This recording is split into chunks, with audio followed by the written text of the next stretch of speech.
සාදු සාදු සාදු නමස්කාර වේවා බුදුරුවනට සැමදා බුදු හිමි සරණ යමි. නමස්කාර වේවා දම්රුවනට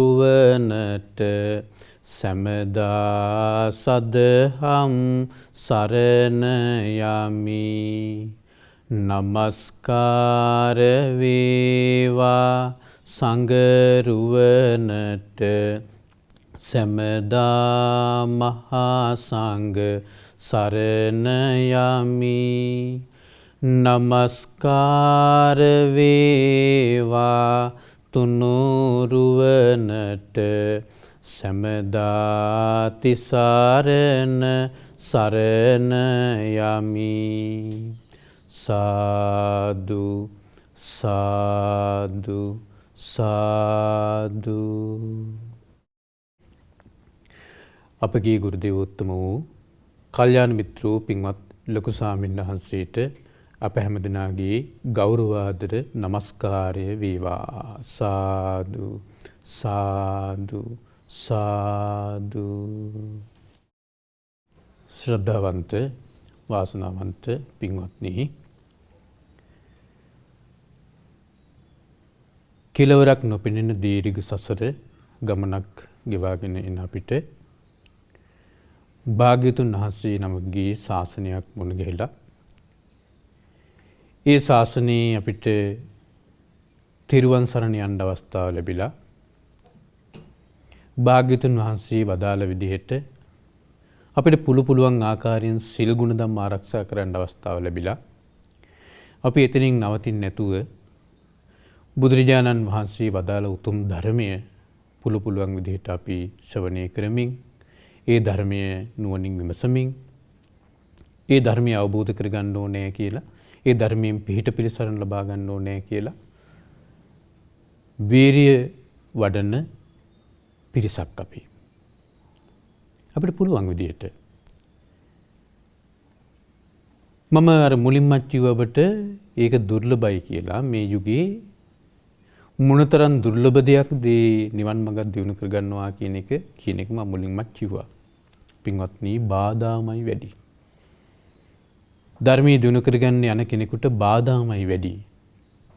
ඒ බාධා වලින් අපිට යම් තරමකට හරි ගැලවෙන්න තියෙන මඟ තමයි, පිළිවෙල තමයි බුදුරජාණන් වහන්සේ ගැන නිතර සිතීම. ඒකට කියනවා බුද්ධානුස්සතිය කියලා.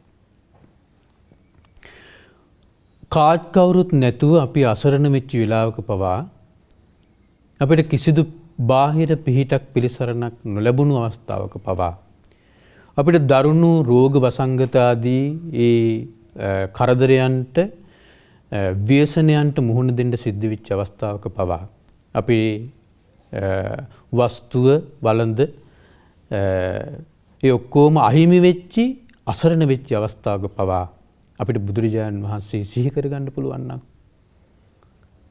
ඒ බුදුරජාණන් වහන්සේ වදාළ ධර්මයේ සිහි කරගන්න පුළුවන් නම්, ඒ ශ්‍රාවක සංඝයා සිහි කරගන්න පුළුවන් නම් අපි අසරණ නැහැ. නැත්තම් අපි අසරණ වෙනවාමයි. අපි තුමු දැන් ඔන්න වසංගත රෝගයක් පැතිරෙනවනේ. මේ වසංගත රෝගයේ අපිටත් හැදුනක් හැදෙන්න බැරිද? පුළුවන්නේ. ඒතර හැදුනා කියන්නකෝ. ඒ හැදුච්චාම දැන් වෙන රෝග වාගේ නෙවෙයි, විනාශනීප වාගේ නෙවෙයි. දැන් මේ කොරෝනා රෝගය හැදුනට පස්සේ තමන්ගේ ඥාතියෙක්වත් ළඟට එන්නේ නැහැ. එන්න බෑ. ඒ කියන්නේ වෙන දවස්වල අර තිබුණු සැලකිල්ල තමන්ට කරන්න බෑ, මේ රෝගේ ස්වභාවය ඒක. ඒතර අපි ධර්මයේ සීකර ගන්න බැරි වුණොත් එහෙම, භාග්‍යතුන් වහන්සේ සීකර ගන්න බැරි වුණොත් එහෙම, සංසාරයේ මෙවැනි මේක තමයි සංසාරයේ ස්වභාවය කියලා අපිට තේරුම් ගන්න බැරි වුණොත් එහෙම, සීකර ගන්න බැරි වුණොත් එහෙම අපි හිතින් හරියට අසරණ වෙනවා. අනේ මට මං ගැන බලන්න කවුරුත් නැහැ නේද කියලා. මට බෙහෙත් ටිකවත් මේ ආදරෙන් ඔළුව අත ගාලා දෙන්න කෙනෙක් නැහැ නේද කියලා අපි අසරණ වෙන්න පුළුවන්. දුම්නසක් ඇති කරගන්න පුළුවන්. ඊට පස්සේ සමහර විට අපිට හිතෙන්න පුළුවනි මම ගොඩාක් වෙස් මහන්සි වුණා මේ දරුවෝ හදන්න. අනේ මේ දරුවත් මං ගැන බලන්නේ නේද කියලා. ඒ බලන්න බෑ පින්වත්නි. ඒ වෙලාවට Tamanට බාහිර පිළිසරණක් නැහැ. ඒ වෙලාවට ධර්මයේ සිහි කර ගැනීම ඇර අපිට පේනවනේ කොරෝනා රෝගීන් සමහර මේ අපි ආදරය කරපු, අපි ගොඩාක් ගෞරව කරපු, අපිට ගොඩාක් ආදරෙන් සලකපු, අපි සමහරට පූජනීයත්වයෙන් අපි මේ සලකන, සමහරට අපේම ඥාතියෙක්, අපේම සමහර විට ආච්චි සීයා වෙන්න පුළුවනි, අම්මා තාත්තා වෙන්න පුළුවනි. කොරෝනා රෝගීන් මිය යනවා. මිය ගියට පස්සේ අපිට අඩුම තරමින් මිනිය ගෙදරට ගෙනල්ලා ඒ වෙනුවෙන් දවස් ගානක අපිට අඬාන ඉන්නවත් වෙලාවක් විදිහක් නැහැ. අපිට මිනියවත් අපිට ලැබෙන්නේ නැහැ. මිනියත් අපිට බලන්නවත් නොලැබී එහෙමම මිනියත් ආදාහනය කරනවා. ඒතර අපිට දැන් මේ මැරිච්ච කෙනාට නම් ඒ වෙලාවේ දුම්නසක් ඇති වෙන්නේ නැහැ තමයි. නමුත් අපි ඒකෙන් තේරුම් ගන්න තියෙන්නේ අපේ ජීවිතත් මේ ස්වභාවයෙන් යුක්තයි. ඒතර අපිට නම් පිහිට තියෙන්නේ, පිළිසරණ තියෙන්නේ භාග්‍යතුන් වහන්සේ ගැන සිහි කිරීම, ගුණ වශයෙන් සිහි කිරීම. භාග්‍යතුන් වහන්සේගේ ධර්මයේ සිහි කිරීම, ධර්මයේ සිහි කරනකොට අපිට ඒකින් ගුණේ මතුවෙන්නේ බුදුරජාණන් වහන්සේ ගුණෙමයි. බුදුරජාණන් වහන්සේ දේශනා කළානේ යෝ ධම්මං පස්සති සෝමං පස්සති. යමෙක් ධර්මයේ දකින්නවාද එයා තමයි මාව දකින්නේ කියලා. එහෙනම් බුදුරජාණන් වහන්සේ අපිට බුදුරජාණන් වහන්සේ මේ කියන්නේ පිළිමයක් සිහි කරගෙන බුදුරජාණන් වහන්සේ ගුණ වශයෙන් හඳුනගන්න බෑ අපිට. බුදුරජාණන් වහන්සේ වදාළ ධර්මයෙන් තමයි භාග්‍යවතුන් වහන්සේ හඳුනා ගන්න තියෙන්නේ. ඒ නිසා ධර්මයේ හොඳට ඉගෙන ගන්න. භාග්‍යවතුන් වහන්සේගේ ගුණ නිතර සිහි කරන්න. ධර්මයේ ගුණ නිතර සිහි කරන්න. ඒ ශ්‍රාවක සංඝයාගේ ගුණ නිතර සිහි කරන්න. ඔබේ ජීවිතේ අසරණ භාවයට පත් වෙන්නේ නැහැ. පින්වත්නි, අපි දැන් මේ විදර්ශනා ධර්ම දේශනා මාලාවේ අපි දැන් මේ කතා කරමින් ඉන්නේ, ඉගෙන ගනිමින් ඉන්නේ සත්තට්ඨාන සූත්‍රයේ. මම බලාපොරොත්තු වෙන අදවත් මේ සූත්‍රයේ අවසන් කරන්න පුළුවන් වෙයි කියලා. අපි මුලින් දේශනා දෙකක් කළා සත්තට්ඨාන සූත්‍රي. පින්වත්නි, අපි පහුගිය දේශනාවේදී කතා කළේ වේදනාව ගැන. ඊට අපි කතා කළා වේදනාව අවබෝධ කරගන්නවා කියලා. ඉතින් මේ සාරිපුත්ත බුදුරජාණන් වහන්සේ දේශනා කළේ වේදනාව කියලා. එතනදී දේශනා කළේ චක්කු සම්පස්සජා වේදනා, සෝත සම්පස්සජා වේදනා, ගාන සම්පස්සජා වේදනා, જીවහා සම්පස්සජා වේදනා, කාය සම්පස්සජා වේදනා, මනෝ සම්පස්සජා වේදනා කියලා. එතකොට අපි ඇතැම් තැන්වල වේදනාව කියන එක හඳුන්වනවා සැප වේදනා, දුක් වේදනා, උපේක්ෂා වේදනා කියලා. එතකොට මෙතනදී ඇසේ ස්පර්ශයෙන් හටගන්නා වේදනාව, කනේ ස්පර්ශයෙන් හටගන්නා වේදනාව කියලා මේ විදිහට ආයතනය මුල් කරගෙන ඒ ආයතනයෙන් ඇතිවෙන වේදනාව කියලා මෙතන භාග්‍යවතුන් වහන්සේ දේශනා කරන්නේ. හැබැයි අර වේදනාව මේ වේදනාවේ දෙකක් නෙවෙයි. දැන් එතන ඇසේ ස්පර්ශයෙන් හටගන්නා වේදනාව කියන්නේ රූපයක් ඇසේ ඉස්සරහට ආපාතේ වුණාට පස්සේ ඒ ඇස ඉස්සරහට රූපය ආවට පස්සේ රූපය කෙරෙහි මම එදත් කිව්වා මානසිකාරය යොමු වෙන හැටියෙම ඒ රූපයට අදාළ විඥානය ඇසි පිහිටනවා. ඒ පිහිටියාට පස්සේ ඔන්න එතන හැදෙනවා ස්පර්ශය. ඇසයි ඒ රූපයයි විඥානයයි එකතු වෙනවා. ඒකට කියනවා අපි චක්කු සම්පස්සය කියලා. ඇසේ ස්පර්ශය කියලා. හරි? මොකද විඥානයේ පිහිටියේ ඇසට තමයි ඒ රූපය යමුනේ. දැන් කනට රූප බලන්න බෑනේ. නාසයට රූප බලන්න බෑනේ. රූප බලන කාර්යය කරන්න පුළුවන් ඇසට. හරි? එතකොට මේ ඇසයි රූපයයි විඥානය එකතු වෙනවා. අන්න ඇසේ ස්පර්ශය හැදෙනවා. කනයි ශබ්දයයි විඥානය එකතු වෙනවා. කනේ ස්පර්ශය හැදෙනවා. මේ විදිහට එතකොට එහෙනම් ඔන්නේ රූපයක් බලද්දී ඒ රූපය කෙරෙහි ඒ ස්පර්ශය රූපේ කියන්නේ ඇසේ ස්පර්ශය සකස් වෙනකොටම ඇසේ ස්පර්ශය හැදෙනකොටම ඔන්න අපිට ඒ රූපය කෙරෙහි විඳීමක් හට ගන්නවා.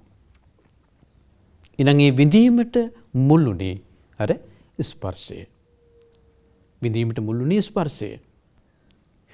එතකොට මට කියන්න ඕනේ ඔබට දැන් මේ විඳීමට මුල් වෙන්නේ ස්පර්ශයනේ.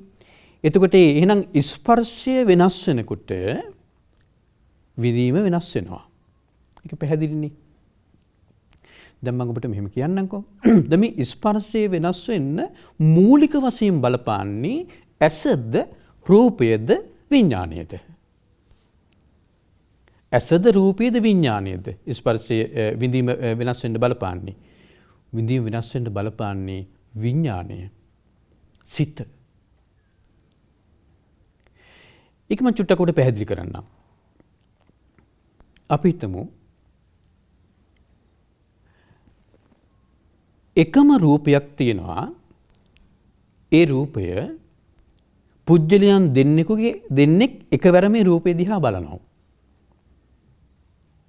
යම් රූපයක් තියෙනවා පුජ්‍යලයන් දෙන්නෙක් ඉඳලා එකවර මේ රූපය දිහා බලනවා. එතකොට ඒ රූපයට අදාළ ඒ රූපය එහෙම නැත්නම් ඒ ඡායාව ඒ පුජ්‍යලයන් දෙන්නාගේ මේ ඇසී මේ පතිත වෙන්නේ එකම විදිහට පතිත වෙන්නේ. හැබැයි එක්කෙනෙක්ගේ රූපය එක විදිහට දැනගන්න පුළුවනි. තවත් එක්කෙනෙක්ගේ රූපය තවත් විදිහට දැනගන්න පුළුවනි. ඒකට බලපෑම මොකද්ද? ඒ කෙනාගේ සිත, ඒ කෙනා රූපය දැනගන්න විදිය. ඒක දැන ගැනීම තමයි විඥානය කියලා කියන්නේ. ඒ කියන්නේ ඒ කෙනාගේ රූපය දැනගන්න විදිහට අනුව තමයි එතන ඒ ස්පර්ශය හැදෙන්නේ. ඒක නම් ප්‍රබල වශයෙන් බලපාන්නේ විඥානය. මම චූටි උදාහරණයක් ඔබට කියන්නම්. දැන් ඔන්න මම මේක ගන්නම් ඔබට කන පැත්තෙන් ගන්නම්. එතකොට මේක තේරුම් ගන්න ලේසි වෙයි. කන විදිහට ගත්තාම තේරුම් ගන්න ලේසි වෙයි. අපි හිතමු දැන් මේක සාමාන්‍යයෙන් ඔය ගොඩාක් අපි දේශනාවල මේ උදාහරණේ පාවිච්චි කරන මේක මුලින් පාවිච්චි කරලා තියෙන රේරුකාණ චන්දවිමල හඳුරු.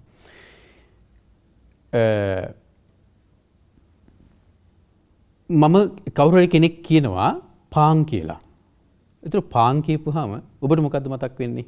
ලංකාවේ ඉන්න සිංහල භාෂාව කතා කරන ඔබට පාන් කියන શબ્දේ ඇහිච්චාම ඔබේ කනට ඔබට මොකද්ද මතක් වෙන්නේ?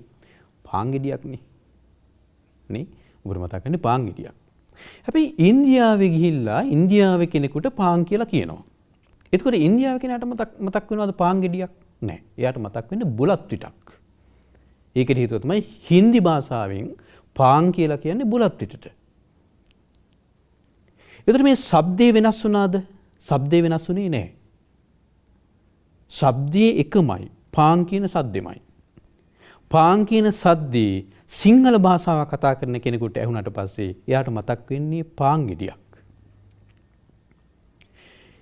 හින්දි භාෂාව කතා කරන කෙනෙකුට ඒ සද්දෙම ඇහුණට පස්සේ එයාට මතක් වෙන්නේ බුලත් පිටක්. ඒතර මේ පාන් කියන සද්දේ බුලත් පිට තිබුණෙත් නැහැ. පාන් ගෙඩිය තිබුණෙත් නැහැ. ඒක શબ્දයක් විතරයි. ඒතර අපි සිංහල භාෂාව කතා කරන අපි දැනගෙන හිටියා පාන් කියන්නේ පාන් ගෙඩියට කියලා. ඒ શબ્දෙන් කියන්නේ පාන් ගෙඩියක් තමයි හඳුන්වන්නේ කියලා අපි දැනගෙන හිටියා. හින්දි භාෂාව කතා කරන කෙනා දැනගෙන හිටියා ඒ පාන් කියන શબ્දෙන් හඳුන්වන්නේ බුලත් පිටක් කියලා. එහෙනම් ඒ શબ્දේ තිබුණාද පාන් හරි බුලත් පිට හරි නෑ. ඒක දැන හිටියේ කවුද? තමන්. මම දැනගෙන හිටියේ. ඒක මගේ පැත්තෙන්. ඉතින් මම ඒ සම්බන්ධයෙන් මගේ තියෙන දැනුමට ඒ මතකයට ඒවට කියනවා ආශ්‍රව කියලා. ඒවට කියනවා ආශ්‍රව කියලා. එහෙනම් අපි මේ රූපය දැනගන්නේ, ශබ්දය දැනගන්නේ, ගඳ සුවඳ දැනගන්නේ, රසය දැනගන්නේ, පහස දැනගන්නේ, අරමුණු දැනගන්නේ අපේ ආශ්‍රවයන් ටිකත් එක්ක එකතු කරලා. ආශ්‍රවයන් එකතු කරලා තමයි ඒකත් අපි දැනගන්නේ. තේරුණානේ? එහෙනම් ඒ ආශ්‍රවයන් එකතු කරලා ආශ්‍රයයන් එකට මිශ්‍ර කරලා දැනගන්නකොට එකිනෙකාට එක එක දේවල් එකම රූපේ එක එකනා එක එක විදිහට අඳුන ගන්නවා. එකම ශබ්දේ එක එකනා එක එක විදිහට අඳුන ගන්නවා. එකම ගඳ සුවඳ එකිනෙකා එක එක විදිහට අඳුන ගන්නවා. දැන ගන්නවා. එකම රසය එකිනෙකා එක එක විදිහට දැන ගන්නවා. එකම පහස එකිනෙකා එක එක විදිහට දැන ගන්නවා.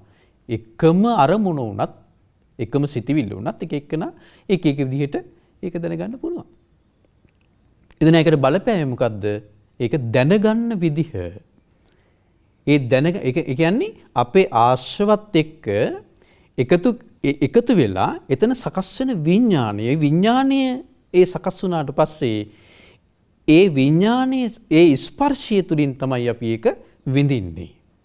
පාන් කියන සද්දය ඇහෙනකොට අපිට පාන් ගෙඩියක් විඳින්න පුළුවන්.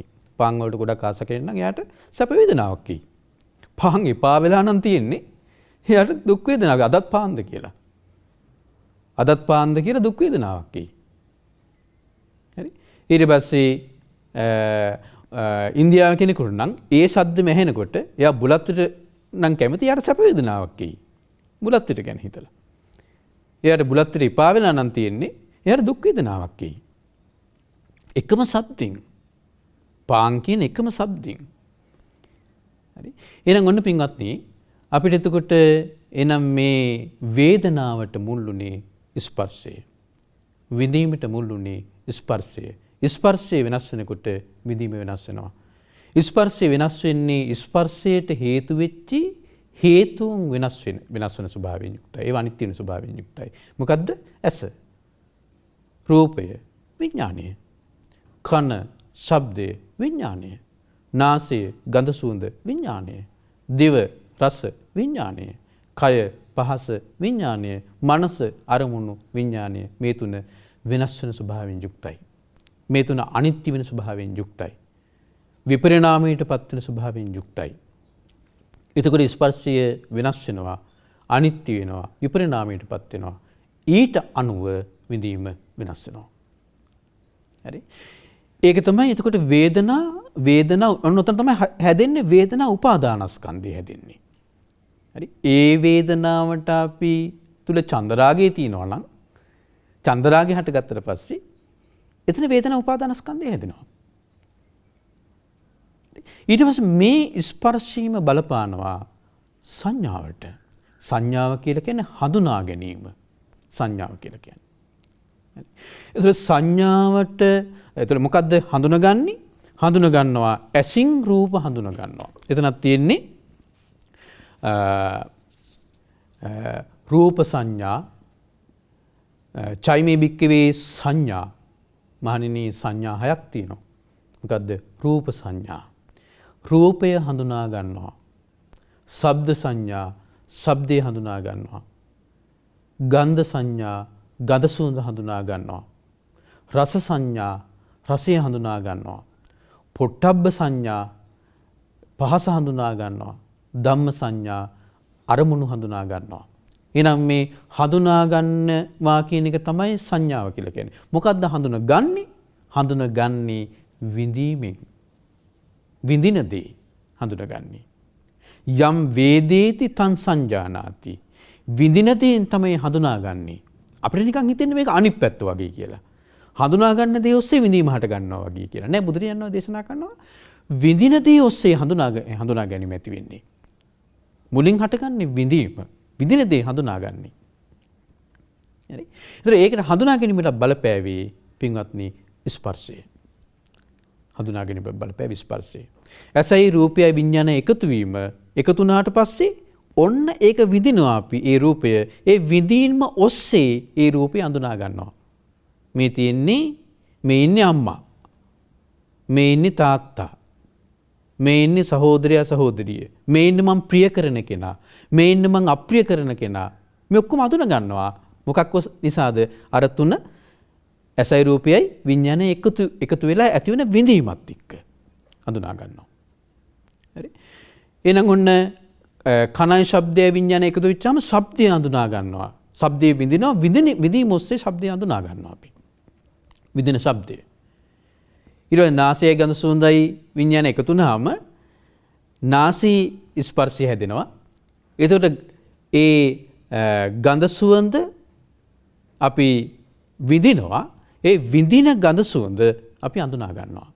විඳින දේ හඳුනා ගන්නවා. දිවයි රසයයි විඥානය එකතු වුනහම දිවේ ස්පර්ශය හැදෙනවා. එතකොට දිවේ ස්පර්ශය හැදෙනකොටම අපිට රසයක් දැනෙනවා. අපි රසය විඳිනවා. ඒ විඳිනකොට ඒ විඳීම ඔස්සේ අපි හඳුනා ගන්නවා මේ තියෙන්නේ අහවල් දේ රස, මේ තියෙන්නේ අඹ රස, මේ තියෙන්නේ ජම්බු රස. අපි හඳුනා ගන්නවා මේකට ලුණු මදි, මේකට ලුණු වැඩි, මේකට මිරිස් වැඩි, ඒතර ඒ අඳුනාගන්නේ ඒ අඳුනා ගැනීම එන්නේ විඳින දේ ඔස්සේ. හරි? ඒ විඳීමට බලපෑවේ ස්පර්ශය. එහෙනම් ඔන්න විඳීමට බලපාපු ස්පර්ශයත් එක්ක විඳීම හටගත්තා. විඳින දේ අඳුනාගත්තා. එහෙනම් අඳුනා ගැනීමටත් බලපෑවේ අන්තිමට බල තියෙන්නේ අර ස්පර්ශයමයි. හොඳට පැහැදිලි. දැන් අපි දැන් රසය අඳුනාගන්නේ අඹ රසයේද කියලා අඳුනාගන්නේ විඳලා නේද? විඳීමත් එක්ක නේද? ඊට පස්සේ අපි ජම්බු රසයේද කියලා අඳුනාගන්නේ විඳීමත් එක්ක නේද? විඳින දෙයින් නේද අඳුනගන්නේ? ලුණු වැඩිද කියලා අඳුනගන්නේ විඳීමත් එක්ක නේද? විඳින දෙයින් නේද? ඊට පස්සේ අපිට ඔන්න තේ එකක් හදලා දෙනවා. අපි කියනවා සීනි වැඩි කියලා. ඒතර සීනි වැඩි කියලා අපි අඳුනගන්නේ විඳීමත් එක්ක නේද? විඳින දෙයින් නේද අඳුනගත්තේ? විඳින දෙයින් අඳුනගත්තේ. එහෙනම් ඒකට බලපෑම මොකද්ද? ස්පර්ශය. ඊට පස්සේ කයයි පහසයි විඤ්ඤාණය එකතු වෙච්චාම කය ස්පර්ශය. ඒ කය ස්පර්ශය හැදෙනකොටම අපිට විඳීමක් එනවා.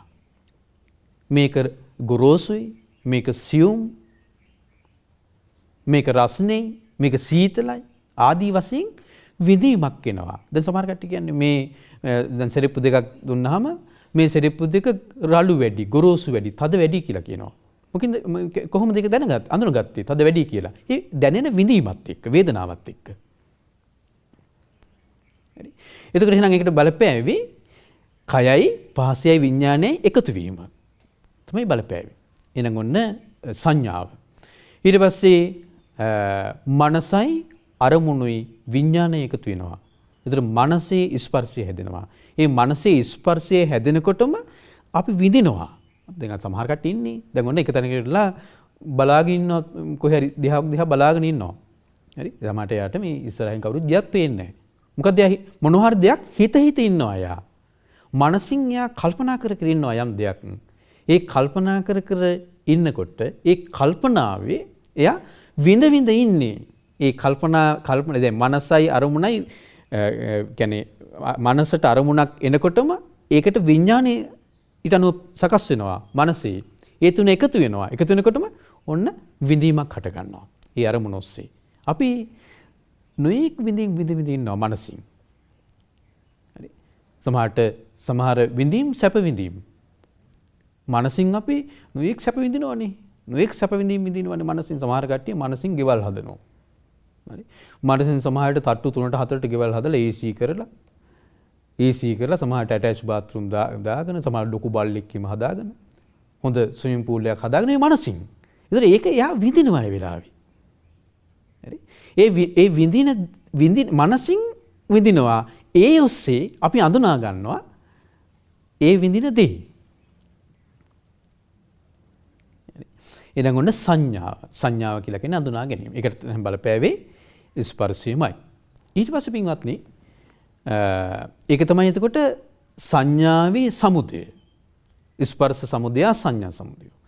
ඊට පස්සේ ස්පර්ශය නිරුද්ධ වෙනකොට සංඥාව නිරුද්ධ වෙලා යනවා. ඊට පස්සේ සංඥාව නිරුද්ධ කරන මාර්ගය තමයි ආර්ය අෂ්ටාංගික මාර්ගය. ඊළඟට පින්වත්නි සංඥාවේ තියෙනවා ආස්වාදයක්. සංඥාවේ තියෙනවා ආස්වාදයක්. නැද්ද? ඔබ අඳුනගන්න දේවල් වල ආස්වාදයක් නැද්ද? තියෙනවනේ. අපි සමහර විට අඳුනා ගන්න දේවල් වල ආස්වාදය අපි විඳ ඉන්නවා. හරි? එතකොට ඒ ආස්වාදයේ විඳ ඉන්නකොට අපිට ඒකටම බැඳි යනවා. ආස්වාදෙ විඳිද්දී. ඒ සංඥාටම බැඳි යනවා. ඒ ආස්වාදෙ විඳිද්දී. හරි? ඒක තමයි සංඥාව නිසා යම් සැපයක් සොම්නසක් හටගනීද? ඒක තමයි සංඥාවේ ආස්වාදය. නමුත් මේ සංඥාව අනිත්‍යයි. ස්පර්ශය වෙනස් වෙනකොට, විඳීම වෙනස් වෙනකොට හඳුනා ගැනීම වෙනස් වෙනවා. ඇයි? විඳින දේ හඳුනා ගන්න නිසා ස්පර්ශය වෙනස් වෙනකොට විඳීම වෙනස් වෙනවා. විඳීම වෙනස් වෙනකොට ඊට අනුව සංඥාව වෙනස් වෙනවා. ඊනකට බලපෑවි ස්පර්ශයේ වෙනස් වීම. ඊනම් ස්පර්ශයේ වෙනස් නිරන්තරයෙන් ස්පර්ශය කියන එක වෙනස් වෙන සුළුයි. නිරන්තරයෙන් වෙනස් වෙන සුළුයි. ශනිකව වෙනස් වෙන සුළුයි ස්පර්ශය කියන එක. එහෙනම් ඊට සාපේක්ෂව පින්වත්නි හඳුනා ගැනීම වෙනස් වෙනවා, අනිත්‍ය වෙලා යනවා. අපි මේ සැපයක් කියලා හඳුනාගෙන ඉන්න ඒ හඳුනා ගැනීම මේ ෂණයකින් දුකක් බවට පත් වෙනවා. දැන් ඒක දුකක්. හරි. අපි මේක මේ ස්ථිරයි කියලා හඳුනාගෙන ඉන්න තව මොහොතකින් ඒක සුණු විසුණු වෙලා යනවා. ඒකේ ස්ථිරත්වයක් පේන්නේ නැහැ අපිට. මගේ වශයෙන් පවත්වන්න පුළුවන් කියලා මං අඳුනාගෙන ඉන්න දේ මේ බලබලි ඉද්දී මට ඕන විදිහට වෙන්නේ නැතුව ඒක මං නොහිතන ආකාරයට සිද්ධ වෙනවා. හරි. එහෙනම් ඔන්න ඒක මම හඳුනාගත්ත හිටපු විදිහේ නම් අනිත්‍ය වෙලා ගියා. බුදුරජාණන් දේශනා කළානේ අපිට තියෙන්නේ සංඥා විපල්ලාසයක්. මොකද සංඥා විපල්ලාසය කියලා කියන්නේ? සංඥා විපල්ලාසය කියන්නේ අනිත්‍ය නිත්‍ය සංඥා. අනිත්‍ය දේ අපි අඳුනගන්නේ නිට්ටයයි කියලා. ඒක සංඥා විපල්ලාසයක්. ධර්මතාවය තමයි අනිත්‍ය ස්වභාවය. ඒකේ ඇත්ත ස්වභාවය තමයි අනිත්‍ය ස්වභාවය. අපි අඳුනගන්නේ නිට්ටයයි කියලා. හරි. ඒතකොට නිට්ටයයි කියලා අඳුනාගෙන ඉන්න දේ අපේ ඇස් ඉස්සරහම අනිත්‍යල යනවා. හැබැයි අපිට අපි ඒකෙන් දුකටපත් වෙනවා මිසක් අපිට තේරෙන්නේ මේකේ ස්වභාවය තමයි මේ අනිත්‍යල යන්නේ කියලා. අපි සැපයි කියලා අඳුනාගෙන ඉන්න දේ අපි බලානිත්‍යම දුකකටපත් වෙනවා. දුකක්. දැන් හිතන්නකෝ දරුවෙක්. දැන් දෙමාපියන් දරුවා අඳුනගන්නේ සැප දෙයක් විදිහට දුක් දෙයක් විදිහටද? සැපක් විදිහටනේ. දැන් පුංචි කාලේ සමහර විට අලුත බැඳපු ජෝඩුවක් ඉන්නවා. මේ ජෝඩුව සමහර විට දරුවන් නැති නිසාම අප්‍රමාණ දුකකටපත් වෙනවා. ඒකද මෙයා දරුවා කියන එක අඳුනගෙන තින්නේ කුමක් කියලාද? සැපක් කියලා. දරුවා. ඉතින් මෙයා දුකටපත් වෙන්නේ අර සැප කියලා අඳුනගත්ත දරුවා නැති නිසා. ඔන්න දුකටපත් වෙනවා. එහෙනම් දරුවා සැපයි. දරුවා සැපක් විදිහට අඳුනගෙන තියෙන්නේ. ඔන්න දරුවෙක් ලැබෙනවා. කොහොම දරුවෙක්ද? අංග විකල දරුවෙක්. දැන් ඒ දරුවම තමයි. හැබැයි දැන් ඒ සැපයි කියලා අඳුනගෙන හිටපු දරුවා දැන් දුකටපත් වුණා. දැන් ඒ දරුවම Tamanට දුකක්. සමහරට අංග විකල නැති හොඳ දරුවෙක් හම් වෙනවා. ලැබෙනවා. මේ දරුවා ඔන්න දැන් ලොකු මහත් වෙනවා. දැන් සැපයි, හරි සැපයි. දරුවා දිහා බල සැපයටපත් වෙනවා. දැන් මේ දරුවා ලොකු මහත් වෙලා දැන් කුඩු වලට බැහැ වෙනවා. දැන් මේ දරුවම සැපයි කියලා අඳුනගත්තු දරුවම දැන් දුකක්. සැපයි කියලා අඳුනගත් දරුවම දැන් දුකක්. සමහරට මේ දරුවා විවාහ වෙනවා. විවාහ වුණාට පස්සේ සමහර විට දරුවා වෙනස් වෙනවා. අම්මට සලකන්නේ නැහැ, තාත්තට සලකන්නේ නැහැ. සමහර දරුවෝ ඉන්නවා අම්මලා තාත්තලාට ගහනවා. අම්මලා තාත්තලාට බනිනවා, ගහනවා. අම්මලා තාත්තලා ඇදලා ගෙන් එළියට දානවා. සමහර දරුවෝ ඉන්නවා. පුංචි කාලේ ඒ දරුවා ගැන සැපෙන්ද බැලුවේ දුකින්ද? සැපෙන්. ඒ සැපයි කියලා අඳුනගත්තු දරුවම දැන් දුකටපත් වෙලා. එහෙනම් අපි අඳුන ගැනීම නිත්‍යද අනිත්‍යද? අනිත්‍යයි. අපි අඳුනාගත්තු දේ අනිත්‍යයි. එහෙනම් අපිට විපල්ලාසයක් තියෙන්නේ දුක්ඛේ සුඛ සංඥා. දුක් දේ සැපයි කියලා අපිට සංඥා විපල්ලාසයක් තියෙනවා. ඒ වගේම තමයි අනාත්ම දේ ආත්මයි කියලා සංඥා විපල්ලාසයක් තියෙනවා. අපි අඳුනගන්නේ තමන්ගේ වශයෙන් තමන්ට ඕන විදිහට පවත්වන්න පුළුවන් කියලා. ඒකනේ අර දරුවා වෙනස් වෙනකොට තමන්ට දුක එන්නේ. දරුවා තමන්ට ඕන විදිහට නොහිටිනකොට තමන්ට දුක එන්නේ. ඇයි? අපි හිතන්නේ දරුවා මට ඕන විදිහට ඉන්න ඕනි කියලා. අපි හිතන්නේ මං ආදරය කරන කෙනා මට ඕන විදිහට ඉන්න ඕනි කියලා. අපි හිතන් ඉන්නේ මගේ ස්වාමියා භාර්යාව මට ඕන විදිහට ඉන්න ඕනි කියලා. අපි හිතන් ඉන්නේ දෙමාපියෝ මට ඕන විදිහට ඉන්න ඕනි කියලා. හැබැයි එහෙම නැහැ. ඒක තමයි ඇත්ත ස්වභාවය. හරි? ඇත්ත ස්වභාවය මට ඕන විදිහට මේවා පවත්වන්න බැරිකම ඒකට කියනවා අනාත්මයි කියලා. හැබැයි අපි අඳුනගෙන ඉන්නේ ආත්මයි කියලා. ඒකනේ දුක එන්නේ. මට ඕන විදිහට මේවා නොපවතිනකොට දුක එන්නේ. මගේ හැම වෙලාවෙම මගේ පැතුමක් තියෙනවා. මට ඕන විදිහට වෙන්න ඕනෑ කියලා පැතුමක්. එනිසා මට ඕන විදිහට නොවෙනකොට ඔන්න හට ගන්නවා මොකද්ද? දුකක්. පින්වත්නි මේ තමයි. එතකොට මේ සංඥාවේ තියෙන මේ ආදීනවය මොකක්ද ආදීනවය? අනිත්‍ය ස්වභාවය, දුක් ස්වභාවය, ඒක වෙනස් වෙන ස්වභාවය තමයි ආදීනවය. ඒ ආදීනවෙන් නිතර යා සිහි කරද්දී අර සංඥාව කෙරෙහි තිබුණා නම් ඡන්ද රාගයක්, ඒ ඡන්ද රාගයේ ක්‍රමක්‍රමයෙන් එයා තුලින් දුර වෙන්න පටන් ගන්නවා. ඡන්ද රාගය. ඒ ඡන්ද රාගයේ දුර වුණාද ඒ ඡන්ද රාගයේ දුර වීම තමයි ඒ සංඥාවේ නිස්සරණය. සංඥාවෙන් නිදහස් වෙන්නේ සංඥාව කෙරෙහි තිබුණු ඡන්ද රාගය දුරු කරලා. ඒකෙන් නම් ඡන්ද රාගය දුරු කරන්න මොකද්ද කළ යුත්තේ? ආදීනවයම නිතර සිහි කරන්න ඕනි. සංඥාවේ අනිත්‍ය ස්වභාවයම සිහි කරන්න ඕනි. සංඥාවේ දුක් ස්වභාවයම සිහි කරන්න ඕනි. සංඥාවේ වෙනස් වෙන ස්වභාවයම නිතර සිහි කරන්න ඕනි. නමුත් අපි මේක සිහි කරන්නේ නැහැ. දුකටපත් වෙනවා. අර අපි මේ සංඥාවේ යථා ස්වභාවය සිහි කරන්නේ නැහැ. ওই තමයි සංඥාව. ඊළඟ සංස්කාර. සංස්කාර කියලා කියන්නේ සංස්කාර කියන්නේ චේතනානේ. ඒතර මෙතන බුදුරජාන් වහන්සේ දේශනා කරන්නේ චෛමී භික්ඛවේ චේතනා කාය. මහණෙනි චේතනා කාය එක මෙතන කාය කියලා කියන ආකාර කියන එකයි. ඒතර චේතනා කාය හයක් තියෙනවා. චේතනා කාය හයක් තියෙනවා.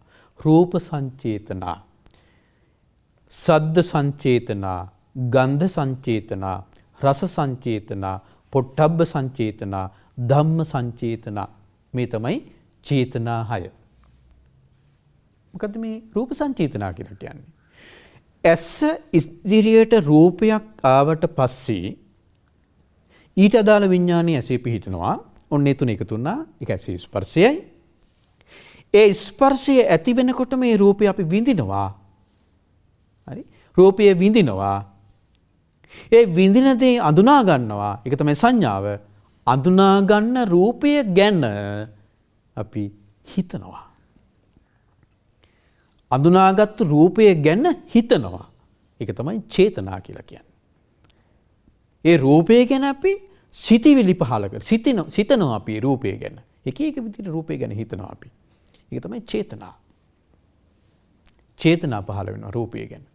ඒකට කියනවා රූප සංචේතනා. ඒකට බලපෑම මොකද්ද? ඒකට බලපෑවත් ස්පර්ශයමයි. ඒතර ස්පර්ශ වෙනස් වෙනකොට විඳීම වෙනස් වෙනවා. විඳීම වෙනස් වෙනකොට විඳින දේ හඳුනා ගැනීම වෙනස් වෙනවා. හඳුනා ගන්න දේ ඔස්සේ චේතනා පහළ වෙනවා නම් අර ස්පර්ශය වෙනස් වෙනකොට හඳුනා ගැනීම වෙනස් වීමත් එක්ක චේතනාව වෙනස් වෙනවාම. ඒ කියන්නේ හිතේ ස්වභාවය අපි වෙනස් වෙනවාමයි. ඉතින් ඔන්න චේතනාව ඇසින් දකින රූපය ඔස්සේ චේතනා පහළ වෙනවා. ඒකේ ස්වභාවයත් අනිත්‍යයි. ඒකටත් බලපෑවි ස්පර්ශය. ඊට කනට ඇහෙන ශබ්දය ඔස්සේ චේතනා පහළ වෙනවා. දැන් ඔබගේ කනට යම් ශබ්දයක් ඇහෙනකොට ඔබට ඒ ශබ්දය ගැන නොඑක් දේවල් හිතෙනවනේ. නොඑක් දේවල් හිතෙනවා ශබ්දය ගැන. හරි. අපි හිතමු හෝන් එකක් ඇහුණා කියලා. වාහනයක හෝන් එකක් ඇහුණා කියන්නකෝ. ඒ හෝන් එක ගැන ඔබට කොච්චර දේවල් හිතෙනවද කියන්නකෝ. ඒ හෝන් එක මිරි කියලා හිතෙනවා. ඊට පස්සේ ඒ හෝන් එක ගොරෝසු වැඩි කියලා හිතෙනවා. සද්ද වැඩි කියලා හිතෙනවා. මේ හෝන් එක ගැහුවේ මේ ස්පිතාලයක් ළඟින් නම් ඒ හෝන් එක ස්පිතාලෙන් ළඟින් ගහන්න හොඳ නැහැ කියලා හිතෙනවා. මේක නීති විරෝධී නේද කියලා. මම හෝන් එක ගැන මේ හිතන්නේ. හෝන් සද්ද ගැන. ඒ වගේමයි රූපය ගැනත් හිතනවා. හරි. එතකොට ඒකට කියනවා සංස්කාරය කියලා. චේතනාවට සංස්කාර කියනවා. ඒතර සංස්කාර එහෙමත් නැත්නම් චේතනා ඒ චේතනා ඔස්සේ අපි හිතන දේ ඔස්සේ ස්වභාවය තමයි පින්වත්නි කර්ම සකස් වීම. හරි. හිතන දේ ඔස්සේ කර්ම සකස් වෙනවා. ඒක තමයි තියෙන භයානක தත්ත්වය. හරි. එහෙනම් ඔන්නේ ඇසින් අපි හිතන දේ ඇසින් දකින රූපය ගැන හිතන දේවල් ඔස්සේ කර්ම සකස් වෙනවා. කනට ඇහෙන ශබ්දය ඔස්සේ හිතන දේවල් ඔස්සේ කර්ම සකස් වෙනවා. නාසයට දැනෙන ගඳ සුවඳ ගැන හිතන ඒ සිතවිලි ඔස්සේ කර්ම සකස් වෙනවා. දිවට දැනෙන රසය, කයට දැනෙන පහස, මනසට සිතෙන අරමුණු. මොකද අපි මනසින් අපි හිතන්නේ රාග සහිත සිතවිලි, ද්වේෂ සහිත සිතවිලි. රාගයයි ද්වේෂයයි මුකුත්ම නැතත්, දෙකම නැතත් මෝහ සහිත සිතවිලි. මෝහ කියන්නේ අනවබෝධය. ඒ අනවබෝධයෙන් යුක්තව ඒ දේවල් ගැන හිතනකොට ඒ මනසට සිතෙන අරමුණු ගැන හිතන්න චේතනා ඒ සකස් වෙන චේතනා ඒවත් එක්ක කර්ම සකස් වෙනවා. එහෙනම් ඔක තමයි චේතනා. ඒක නම් එකට බලපෑවෙත් ස්පර්ශයමයි. ඊළඟ ඒ ස්පර්ශය නිසා චේතනාව හට ගන්නවා. ඒ චේතනාවේ ස්පර්ශය වෙනස් වෙනකොට ස්පර්ශය නැති වෙනකොට චේතනාව නැති වෙලා යනවා. ඒක තමයි චේතනාවේ නිරුද්ධ වීම. හරි? චේතනාවේ නිරුද්ධ වීම. චේතනාව නිරුද්ධ කරන මාර්ගය තමයි ආර්ය අෂ්ටාංගික මාර්ගය. චේතනාව නිරුද්ධ කරන මාර්ගය ආර්ය අෂ්ටාංගික මාර්ගය. ඊට පස්සේ චේතනාවේ තියෙනවා ඒ චේතනාව නිසා යම් සැපයක් සොම්නසක් හට ගන්නවා නම් ඒ චේතනාවේ ආස්වාදය. චේතනාව අනිත්‍යයි. ඇයි අනිත්‍ය වෙන්නේ? ස්පර්ශය අනිත්‍ය වෙන නිසා චේතනාව අනිත්‍යයි. ඒක තමයි අනිත්‍යයි චේතනාව දුකට අයිති. හරි? චේතනාව තුළින් හටගන්නේ දුකක්මයි, උපදින්නේ දුකක්මයි චේතනාව තුළින්. එහෙනම් ඒ චේතනාව දුකට අයිති. චේතනාව වෙනස් වෙන ස්වභාවයෙන් යුක්තයි. ඒක තමයි චේතනාවේ ආදීනවය. මේ ආදීනවේ නිතර නිතර සිහි කරන්න චේතනාවේ ආදීනවේ පැත්ත සිහි කරන්න චේතනාව කෙරෙහි යම් චන්දරාගයක් තිබුණාද ඒක නිරුද්ධ වෙන්න පටන් ගන්නවා. ඒ චන්දරාගය දුරු වෙන්න පටන් ගන්නවා. ඒ තමයි චන්දරාගය නිරුද්ධ වුණාද දුරු වුණාද ඒ තමයි චේතනාවේ නිස්සරණය. ඒ චේතනාවේ නිස්සරණයයි. ඊළඟට පින්වත්නි විඥාණය. චෛමේ භික්ඛවේ විඥාන කායා. මහණෙනි විඥාන හයක් තියෙනවා. විඥාන හයක් නෙවෙයි විඥානයේ ආකාර හයක් තියෙනවා.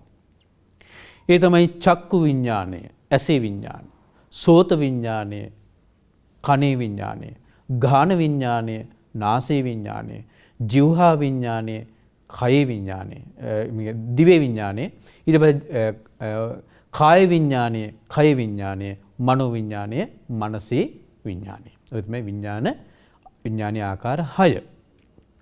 එතකොට මේ විඥානය සකස් වෙන්නේ විඥාණයට හේතුව තමයි නාම රූප. නාම රූප සමුදය විඥාන සමුදය. නාම රූප තමයි විඥානයේ සකස් වෙන්න විඥානයේ මේ ඇති වෙන්න හේතුව. එතකොට මේක චුට්ටක් ඔබට පැහැදිලි කරලා දෙන්න වෙයි. ගොඩාක් ගැඹුරින් නෙවෙයි කාල වේලාව ඉක්මවා ගිලා තියෙන නිසා පොඩි පැහැදිලි කිරීමක් දෙන්නම් මේ නාම රූප වලින් කොහොමද විඥානය හැදෙන්නේ කියලා. නාම කියන්නේ මොකද්ද? නාම කියලා කියන්නේ වේදනා, සංඥා, චේතනා, පස්ස, මනසිකාර. මේ තමයි නාම. රූප කියලා කිව්වේ පඨවි, ආපෝ, තේජෝ, වායෝ. මේ තමයි නාම රූප. ඒතර බුදුරජාණන් වහන්සේ දේශනා කරන නාම රූප වලින් තමයි චේතනාව හැදෙන්නේ. නාම රූප වලින්. අපි බලමු මෙහෙම ඕන රූපයක් තියෙනවා. දැන් පඨවි ආපෝ තේජෝ මේ රූප. හරි. ඒතර මේ රූපය ගැන අපි හිතමුකෝ ඇසේ කියලා චක්කු විඤ්ඤාණය ගැන අපි කතා කරමුකෝ මුලින්ම. එහෙනම් ඔන්න දැන් මෙතන තියෙනවා රූප වල සම්බන්ධයක්. රූප සම්බන්ධයක්. දැන් ඇස කියලා කියන්නේ සතර මහා ධාතුන් යහට. චක්කුප්පසාදේ කියන්නේ සතර මහා ධාතුන්. ඇසට යොමු වෙන රූපත් සතර මහා ධාතුන්. ඒතර මේවා එකයි කියන්නේ බුදුරජාණන් දේශනා කළේ. ඒතර මේ සතර මහා ධාතුන් දැන් ඔන්න රූපමය ස්වභාවය එතන තියෙනවා. හරි. ඒතර ඇසට බාහිර රූපයේ යොමු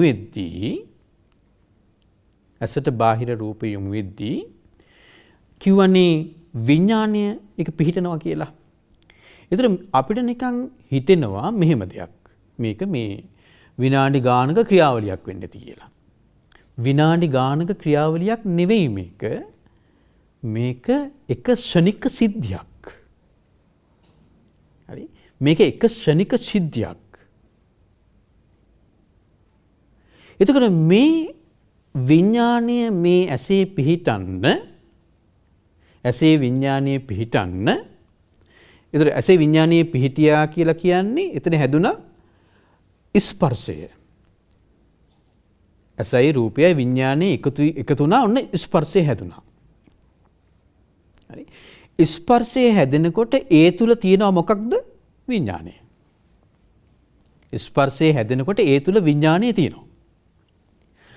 ස්පර්ශය තුලින් වේදනාව හට ගන්නවා.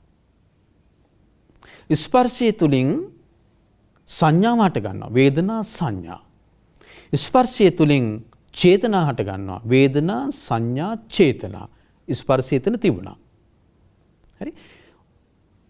විඥාණය හටගන්න බලපෑවා මානසිකාරය. අපි දැන් මේ කතා කළේ මහාතිපතු සූත්‍රයේ කතා කරද්දී, ඒ කොටසක් කතා කරද්දී විඥාණය හටගන්න මානසිකාරය බලපෑවා.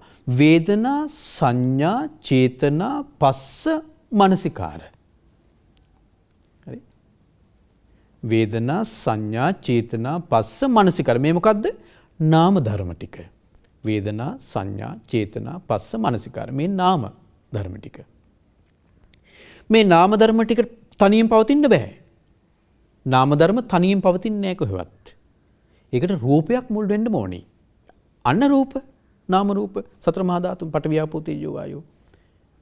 රූපයක් කොහෙවත් තනියම පවතින්නේ නැහැ. ඒකට නාම ධර්ම එකතු වෙන්න ඕනේ. ඔක ඉස්සරහට අපි කතා කරනවා මහා නිදාන සූත්‍රයේ පටික සම්පස්සේ අධිවචන සම්පස්සේ කියලා. හරි. ඒතර මේ නාම කියන කොටසේ ඔබ හිතන්නේ නාම කියන කොටසක් අපිට පණවන්න පුළුවන්ද විඥානයකින් තොරව? නාම කියන කොටසක් පණවන්න බෑ විඥානයකින් තොරව. ඇයි? නාම කියන කොටසේ ඒ ඇතුළෙම විඥානය තියෙනවා. දැන් ස්පර්ශය කියලා කියනකොට ඒක මානසිකාරයේ ප්‍රත්‍යයෙන් විඥානය හට ගන්න ඕනේ. එතකොට ස්පර්ශය හැදෙන්නේ. ඒ ස්පර්ශය හැදුනට පස්සේනේ විඳීම හටගන්නේ. විඳින දේනේ අඳුනාගන්නේ.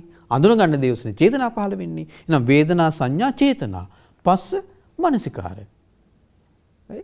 ඒතර ඒ ටික පවතින්නේ රූපයක් නැතුව. එහෙනම් රූප, නාම රූප. එහෙනම් මේ නාමයේ ඇතුලේ විඥානය තියෙනවා, අන්තර්ගතයි. එහෙනම් නාම රූප විඥානයකින් තොරව නාම රූප ගැන කතා කරILLක් නැහැ.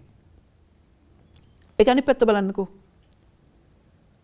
නාම රූප වලින් තොරව විඥානයේ කතා කිරීමක් තියෙනවද? ඒත් නැහැ. ඒ බුදුරජාණන් වහන්සේ බීජ සූත්‍රයේ දේශනා කරනවා. මේක අපි ඉස්සරහට කතා කරනවා බීජ සූත්‍රයේ. බුදුරජාණන් වහන්සේ බීජ සූත්‍රයේ දේශනා කරනවා මහණෙනි රූපයකින් තොරව, වේදනාවකින් තොරව, සංඥාවකින් තොරව, සංස්කාරයකින් තොරව විඥානී ඒමක් හෝ යාමක් හෝ පැවැත්මක් හෝ චුතවීමක් හෝ සිදුවෙනවා කියලා කවුරු හරි කෙනෙක් කියනවා නම් නේතන්ඨානම් විජ්ජති, ඒක සිදු වෙනු හැකි දෙයක්. එහෙනම් විඥාණය පවතින්නේ ඒකාන්ත වශයෙන්ම රූපයක් තුල, වේදනාවක් තුල, සංඥාවක් තුල, සංස්කාරයක් තුල, චේතනාවක් තුල. එහෙනම් මේ රූප වේදනා සංඥා සංකාර වලින් තොරව විඥානයක් පවතින්නේ නැහැ. හරි. එහෙනම් රූප වේදනා විඥානයේ පවතින්න නම් රූප වේදනා සංඥා සංකාර ඕනමයි. හරි. මේ රූප වේදනා සංඥා සංකාර වලින් තොරව විඥානයක් පවතින්නේ නැමයි. ඒක බුද්ධ දේශනාව. එහෙනම් බලන්නකො විඥාණයට හේතුව විඥානීය සකස් වෙන්නේ අර රූප වේදනා සංඥා සංකාර කියන්නේ මොකද්ද? තව විදිහට කියනවා නම් ඒක නාම ධර්ම වලම කොටසක් නේ. දැන් රූප නාම රූප වල රූප කොටස. ඒතර නාම කියලා කියන්නේ වේදනා සංඥා චේතනා. හරි. එහෙනම් රූප වේදනා සංඥා සංකාර. ඔය ටිකනේ. ඊට පස්සේ ස්පර්ශේ මනසිකාරය එතන අලුතෙන් තියෙනවා නාම කියලා කියනකොට. එහෙනම් මේ නාම ධර්ම වලින් තොරව, නාමයකින් තොරව, නාම රූපකින් තොරව විඥානයක් කොහේවත් පවතින්නේ නැහැ. නමුත් වර්තමානයේ ඇතම් කට්ටිය කියන්නේ දැන් මරුණට පස්සේ දවස් 7ක් යනකම් විඥානේ අහසේ සැරිසරසලා තියෙනවා කියලා. උපතක් කරා යන්න ඉස්සෙල්ලා දවස් 7ක් විඥානේ අහසේ අවකාශයේ සැරිසර තියෙනවා. ඊට පස්සේ අපි කොහේ හරි මේ පින් අනුමෝදන් කරාට පස්සේ දවස් 7කින් පින් අනුමෝදන් කරාට පස්සේ ගිහිල්ලා විඥානේ කොහේ හරි පිළිසිඳ ගන්නවා. පහළ වෙනවා. මේක තනිකරම මිත්‍යාවක්. මේක බොරුවක්.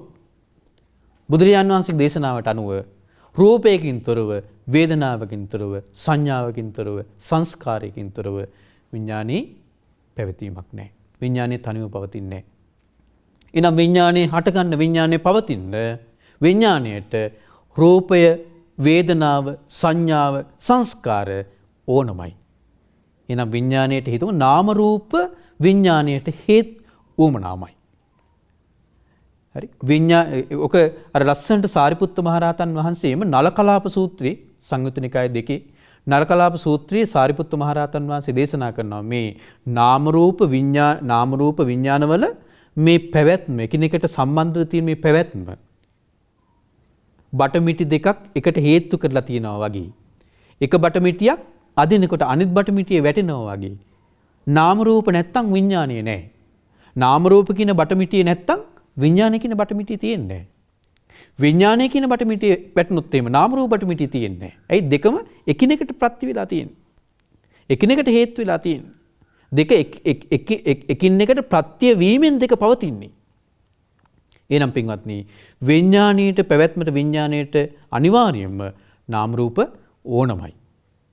නාම රූප නැත්තම් විඥාණය පවතින්නේ නැහැ. විඥානය ගැන කතා කරන්නවත් බෑ අපිට නාම රූප නැත්තම්.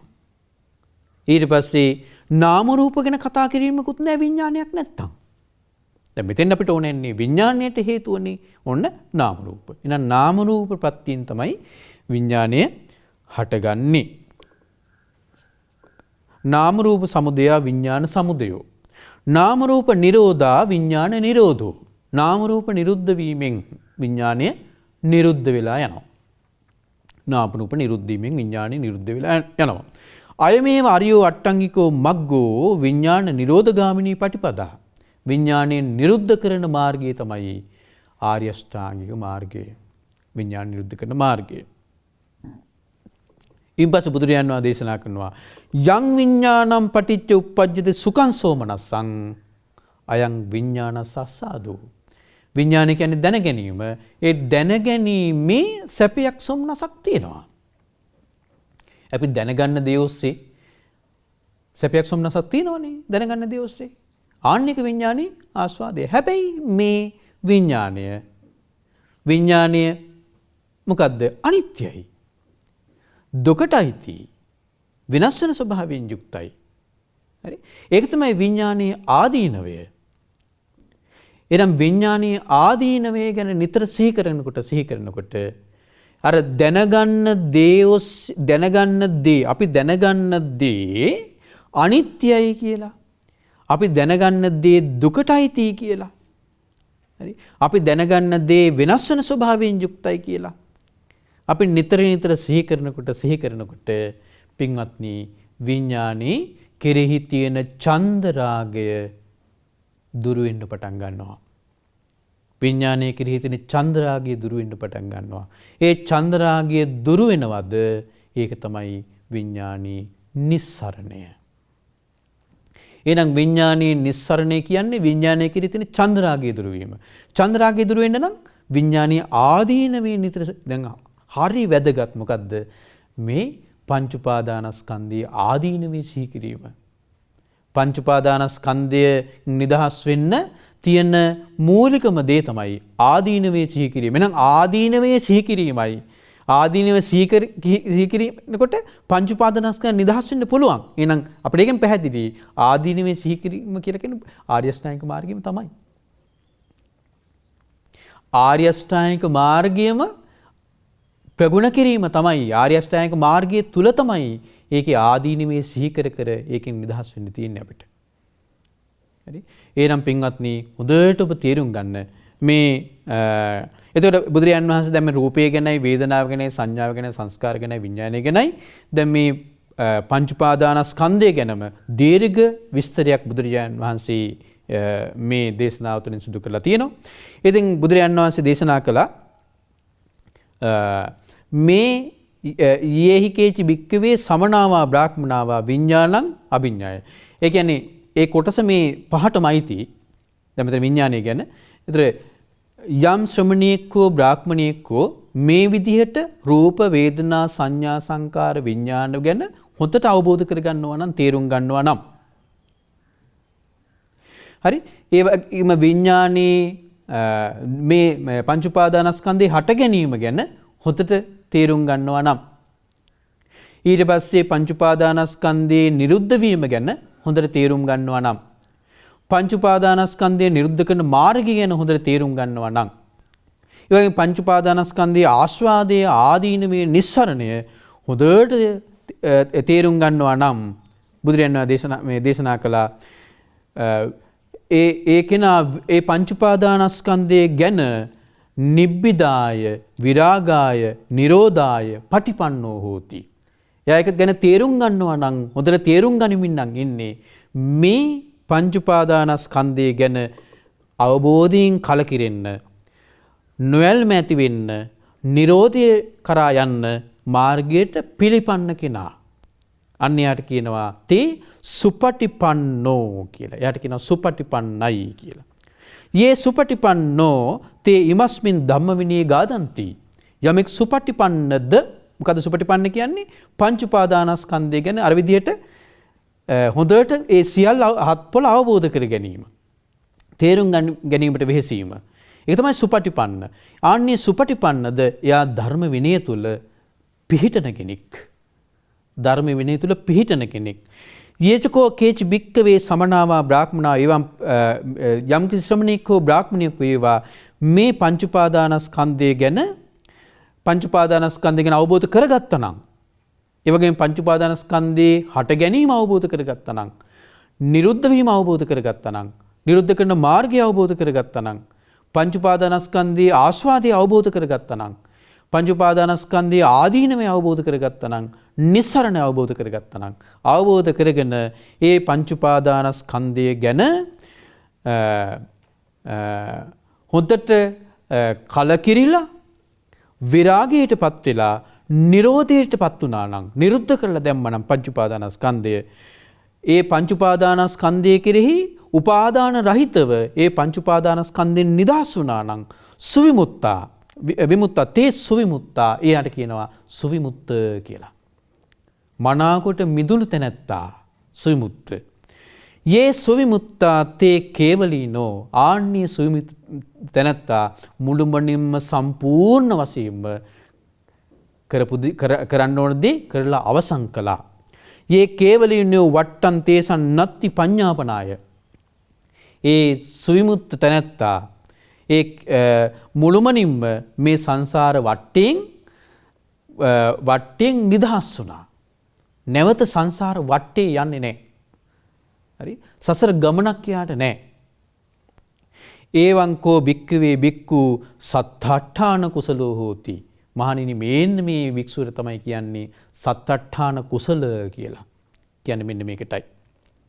බුදුරජාණන් වහන්සේ ඊට පස්සේ දේශනා ඉද භික්ඛවේ භික්ඛු ධාතුසෝ උපපරික්කති ආයතනසෝ උපපරික්කති පටිච්චසමුප්පාදසෝ උපපරික්කති එවං කෝ භික්ඛවේ භික්ඛු ත්‍රිවිධූපපරික්ඛී හෝති. මේ සූත්‍රය මුලින් කිව්වනේ සත්අට්ඨාන කුසල ඒ කියන්නේ පංච උපාදානස්කන්ධය ගැන ස්ථාන හතක අවබෝධය ඊට පස්සේ නුවණින් පිරික්සා බැලීම් තුනක් තියෙනවා කිව්වා ත්‍රිවිධූපපරික්ඛී. ඒතර මොකද්ද මේ පංච උපාදානස්කන්ධය ගැන මේ විදිහට හොඳට එයා කුසල වෙමින් කුසලතාවයටපත් වෙමින් අවබෝධ කර ගනිමින් තව තුන් පොලක් ගැන හොඳට පිරික්සා බලන්න ඕන කිව්වා. ඒ මොකද්ද? ආයතන කුසලෝ හෝති. ආයතන සෝ උපපරික්කති. ආයතන 6 ගැන. ආයතන 6 ගැන. ඇස කන නාසය දිවකය මනස කියන ආයතන 6 ගැන හොඳට පිරික්සා බලන්න ඕන කිව්වා. ඒ වගේම ධාතුසෝ උපපරික්කති. ධාතු ගැන හොඳට නුවණින් බලන්න. ධාතු 4ක් ගැන සඳහන් වෙනවා. ධාතු 6ක් ගැන සඳහන් වෙනවා. මේ ධාතු ගැන හොඳට නුවණින් පිරික්සා බලන්න ඕන කිව්වා. ඊළඟට පටිච්ච සමුප්පාදසෝ උපපරික්කති. හේතුඵල ධම ගැන. දැන් මේ කොහොම අපි දැන් මේ පංච උපාදානස්කන්ධය ගැන කතා කළාට මේක ඇතුලේ තිබුණා. මොකද්ද? ධාතු ගැන. හරි? අපිට ධාතු වලින් තොරව රූපයක් ගැන කතා කරන්න බෑ. හරි? ඊට පස්සේ පංච උපාදානස්කන්ධයේ සකස් වීමක් ගැන ඇසින් තොරව, කනින් තොරව, නාසයෙන්, දිවෙන්, කයෙන්, මනසෙන් තොරව කතා කරන්න බෑ. දැන් මේක සඳහන් වුණානේ. ස්පර්ශය ගැන කතා කරනකොට ඇසේ ස්පර්ශය, කනේ ස්පර්ශය, නාසයේ, දිවේ, කයේ, මනසේ ස්පර්ශය. විදීම් ගැන කතා කරනකොට චක්කු සම්පස්සජා වේදනා, සෝත සම්පස්සජා මේ එහෙනම් ආයතන 6 ගැන. එහෙනම් ආයතන 6 ගැන හොඳට පරීක්ෂා කරලා බලන්න ඕනේ. ඊට ඊට පටිච්චසමුප්පාදය මේ සකස් පංච උපාදානස්කන්ධයේ සකස් වෙන වැඩපිළිවෙල තමයි පටිච්චසමුප්පාදය කියලා කියන්නේ. දැන් මේ පංච උපාදානස්කන්ධය අපි සමුදය කියලා කතා කරේ. රූප සමුදය, මේ ඒ වගේම වේදනා සමුදය ගැන. ඒතර මේ හැදෙන්නේ මොකද්ද? පංච උපාදානස්කන්ධය. ඒතර හේතුවකින් සකස් වෙනවා නම් යම් කිසි දෙයක් ඒ හේතුඵල ධමයට අයිතිව. ඒතර හේතුඵල ධම කියන්නේ මොකද? පටිච්චසමුප්පාදය. එහෙනම් පටිච්චසමුප්පන්නව තමයි මේ ටික සකස් වෙන්නේ. පටිච්චසමුප්පන්නව සකස් වෙන්නේ. පටිච්චසමුප්පාදයේ තුල මේ ටික සකස් වෙන්නේ. එහෙනම් පටිච්චසමුප්පාදයට අපිට මේ ගැන කතා කරනකොට කතා කරන්න වුණා. අපි පටිච්චසමුප්පාදකේ නමින් සමහරට කතා නොකලාට මේ කතා කරපු දේ ඇතුලේ පටිච්චසමුප්පාදයේ තිබුණා. එහෙනම් බුදුරජාණන් වහන්සේ දේශනා කරනවා පටිච්චසමුප්පාදය ගැන හොඳට පිරික්සා බලන්න ඕනේ කියලා. ඒවංකෝ භික්කවේ භික්ඛු ත්‍රිවිධූප පරික්ඛී හෝති. මහණෙනි මේන භික්ෂුව තමයි ත්‍රිවිධ පරීක්ෂාවෙන් යුක්ත කෙනා කියලා කියන්නේ. ඉන්පස්සේ බුදුරජාණන් වහන්සේ දේශනා කරන සත්තට්ඨාන කුසලෝ භික්කවේ භික්ඛු ත්‍රිවිධූප පරික්ඛී ඉමස්මින් ධම්ම විනයේ කේවිලි උසිතවා උත්තම පුරුෂෝති බුච්චති.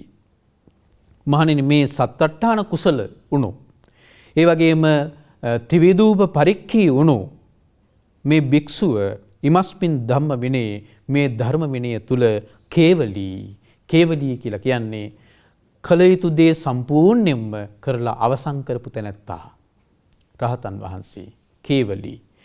උසිතවා කියලා කියන්නේ සම්පූර්ණයෙන්ම නිවන් මඟ ප්‍රගුණ කරලා අවසන් කරපු තැනැත්තා. හරි? බ්‍රහ්මචර්ය සම්පූර්ණ කරපු තැනැත්තා. ඒ කවුද? රහතන් වහන්සේ උත්තම පුරිසෝති. ආන්නේ තැනැත්තා තමයි උත්තම පුරුෂයා කියලා කියන්නේ. ඒ තමයි උත්තම පුරුෂයා. එහෙනම් පින්වත්නි මේ උතුම් දේශනාව අපිට මේ නිවන් මාර්ග දියුණු කර ගනිද්දී අපි කල යුතු දේ අපි කුමක්ද කල යුත්තේ කියන එක මේ උතුම් දේශනාව තුළ තිබුණා. ඔබට සමහර විට දැන් අපි මේ ගැන කතා කරන අපිට තේරෙන විදිහටනේ. එතකොට මේ ඔබත් මේක පුළුවන් විදිහට තේරුම් ගන්න උත්සාහ කරන්න ඕනේ. සමහරට මේ වගේ දේශනා කතා කරද්දී දේශනා අහගෙන ඉද්දී ගොඩාක් අර සමහර විට ඉන්ට්‍රෙස්ට් නැති වෙන්න පුළුවන්. තේරුණානේ? නමුත් මේ ධර්මයේ තේරුම් ගන්න ඕනි. දැන් බුදුරජාණන් වහන්සේ බලන්න බුදුරජාණන් වහන්සේ මේ දේශනාව දැන් බුදුරජාණන් වහන්සේ මේ දේශනාව කළේ. ඒතර බුදුරජාණන් වහන්සේ කරපු පරිපූර්ණ දේශනාවනේ මේ තියෙන්නේ. සත්තට්ඨාන සූත්‍රය කියලා. ඒතර මේ සූත්‍රයේ බුදුරජාණන් වහන්සේ වෙන කතා කිව්වද මේ දේශනාව ඇතුළේ? නෑනේ. ඒතර දේශනාවට සවන් දෙන කෙනා බුදුරජාණන් වහන්සේ දේශනාව කරද්දී ඒ සවන් දෙන කෙනා හොඳට සමාධිගත සිතින් යුක්තව ඒ ධම් කරුණු කෙරෙහි සමාධිගත සිතින් යුක්තව ඒ ධර්මයේ ශ්‍රවණය කළා. නමුත් අපි දැන් පුරුදු වෙලා තියෙනවා එහෙම අර ධර්ම කරුණු ගැන සමාධිමත් සිතින් යුක්තව ධර්මය අහන්න නෙමෙයි අපි පුරුදු වෙලා තියෙන්නේ. ඒ දේශනාව ඇතුළට අපිට දාන්න ඕන මොකද්ද? වෙන කතා. මොකටද? නිදිමත නැති කරන්න. දැන් ඔන්න ස්වාමීන් වහන්සේට පේනවා මේකට නිින්ද යනවා කියලා. ඒතර ස්වාමීන් වහන්සේ කරන්නේ මොකද්ද? ඒ නිදිමත නැති කරන්න ඔන්න කතාවක් කියනවා. එතකොට අර නිදිමත නැති වෙනවා. හැබැයි අර දේශනාව තුලම සිත පිහිටාගෙන ඉන්න එක නැති වෙනවා. දැන් බුදුරජාන් වහන්සේ මේ දේශනා බලන පොඩි දේශනා තියෙනවා. ඒ දේශනාව විතරයි.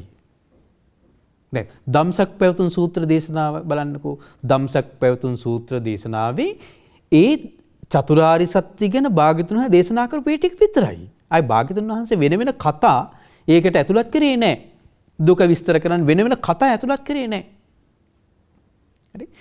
ඒ උදවිය එදා උදවිය දක්ෂ වුණා. ඒ පින්වන්ත උදවිය දක්ෂ වුණා. ඒ දේශනාවේ මනාකොට සිත ඒ දේශනාව කෙරෙහිම මනාකොට සිත පිහිටුවාගෙන ඒ දේශනාව ශ්‍රවණය කරන්න. දේශනාව අවසන් වෙනකොට ඒ පිරිසගේ සිත දේශනාව ගැනම සමාධිමත් වෙලා. ඒ දේශනාව තුලම සමාධිමත් වෙලා. ඒ සමාධියම හේතු කරගෙන ඒ උදවියට යථාර්ථයේ තේරුම් අරගෙන ඒ සමාධිය තුලින් ප්‍රඥාව ඉපදිලා.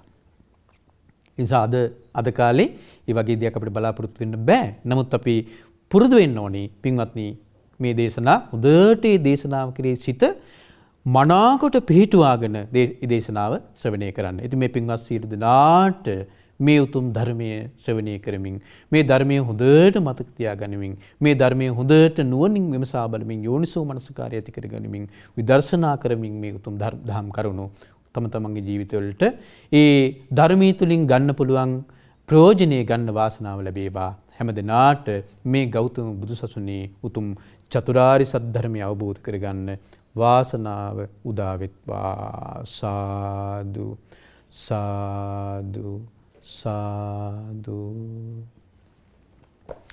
පින්වත්නි, අද මේ ධර්ම දේශනාවේ දායකත්වයේ දරන්නේ පෙබරවාරි මාස 8 වෙනි දිනට උපන් දිනයේ සමරන සුමිත් ගාමිණී කරුණාරත්න මහතාට සහ පෙබරවාරි මාස පළමු දිනට උපන් දිනයේ යෙදුන මාලා සිරිසේන මෑණියන්ට සෙත් පැතීම පිණිස කරුණාරත්න පවුලේ පින්වත් සියලු දෙනා විසින් ප්‍රධාන අරමුණ බවට පත් වෙලා තියෙනවා. පෙබරවාරි මාස 8 වෙනි දින උපන් දිනයේ සමරන සුමිත් ගාමිණී කරුණාරත්න මහතාට සහ පෙබරවාරි මාස පළමු දිනට උපන් දිනයේ යෙදුන මාලා සිරිසේන මෑණියන්ට නිදුක් නිරෝගී සුවපත් භාවයේ දීර්ඝායු සම්පන්නිය ප්‍රාර්ථනා කිරීම.